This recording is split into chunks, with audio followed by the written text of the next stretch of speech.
नमस्ते दोस्तों। तो इंडिया पहुंच गया वो मुकाम में जहां इंडिया को जीत दिला सकता है, जहां से इंडिया जीत तक जा सकता है। तो चलिए दोस्तों बात करते हैं आज सेकेंड डे का, जो इंडिया इंग्लैंड सेकेंड टेस्ट का सेकेंड डे है। तो दोस्तों कल जहां पे खत्म किया था इंडिया, आज वहां से शुरू किया और इंडिया का जो स्कोर है वहां तक ले जाके पहुंचाया। जैसे मैंने बोला था कि इंडिया को 550 से 600 रन तक करना चाहिए फर्स्ट इनिंग्स में, इंग्लैंड को जो स्कोर प्रेशर में डाल सकता है, और वही प्रेशर डाला इंग्लैंड के ऊपर, जिसकी वजह से इंग्लैंड का भी 3-3 विकेट गिर गया पहले ही 10-12 ओवर में। क्योंकि जैसे मैंने बोला था कि इंडिया अगर 550 से 600 रन करे तो उस रन का जो प्रेशर इंग्लैंड के ऊपर आएगा वो इंग्लैंड का बैट्समैन शायद ले नहीं पाए, और ऐसा ही हुआ है। आप लोग देखे ही होंगे इंडिया का जो बॉलर है आकाशदीप, उन्होंने 2 विकेट 2 बॉल में ले लिया और 1 विकेट जो मोहम्मद सिराज ने लिया। तो ये हो गया इंग्लैंड का स्कोर। अभी इंडिया के स्कोर का अगर बात किया जाए तो सबसे पहले बात करना पड़ेगा शुभमन गिल का, जो as a captain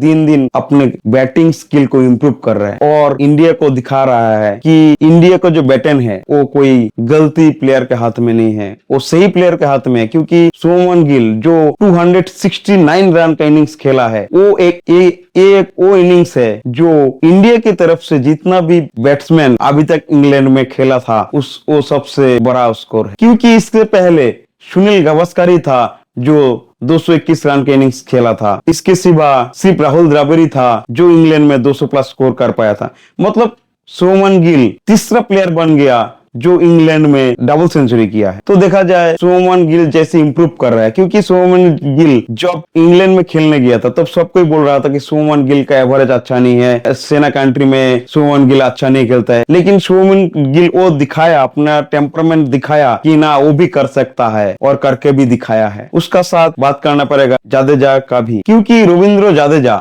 last match में जब टेलेंडर मतलब कम रन में ऑल आउट हो जाता था, तो मैंने भी शायद बोला था और सबको ही बोला था कि इंडिया का जो सिलेक्शन है वो सही नहीं हो रहा है।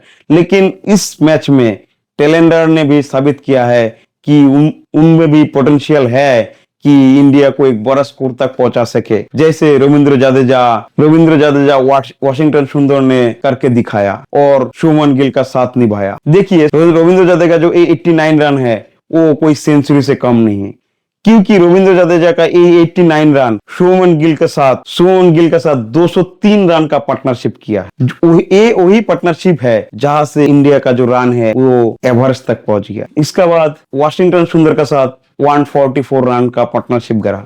तो ये वही पार्टनरशिप है जो इंडिया को 550 से 600 रन के बीच में, मतलब 580 रन का इनिंग्स तक ले गया और इंडिया को जीतने वाला टोटल में पहुंचा दी। तो दोस्तों बात यही है कि इंडिया का जो लक्ष्य था कि 550 से 600 रन, जैसे 587 रन किया है, वो लक्ष्य, पहला लक्ष्य जो था वो लक्ष्य पूरा हो गया। और अभी इंडिया का जो लक्ष्य होना चाहिए वो है इंग्लैंड का 10 विकेट, जिसमें से ऑलरेडी 3 विकेट ले लिया है। और इंडिया पहले इनिंग्स में तो इंडिया को लीड मिलने वाला है, क्योंकि इंग्लैंड का जो टीम है वो बिखरने वाला है, क्योंकि 3 विकेट वो लोग का गिर गया है और 7 विकेट है, और रन भी ज्यादा कुछ नहीं बना पाया इंग्लैंड, 77 रन नहीं बना पाया, क्योंकि आज इंग्लैंड को 20 ओवर ही मिला था जिसमें इंग्लैंड 77 रन बनाया, जिसमें 3 विकेट वो लोग का गिर गया है।